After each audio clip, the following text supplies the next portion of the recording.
Ben seni tapmamışdım itirem, düşünürdüm seninle xoşbəxtəm.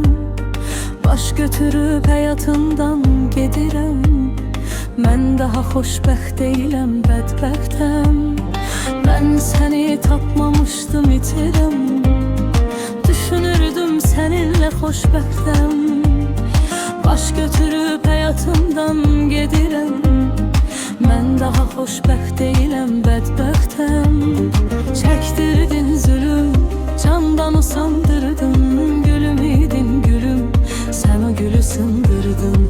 Çəkdirdin zülüm, candan usandırdın. Gülüm idin gülüm, sən o gülü sındırdın. Sahil də bilir, dəniz də şahiddir, dalğalar da bilir mənim dərdimi. Bulutlar da bilir, küləklər də bilir mənim dərdimi.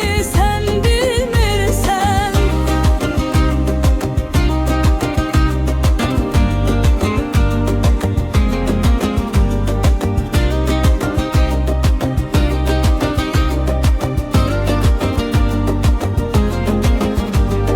Xatirələrimiz sənə küskündür, sən bir ürək qatilisən zalım.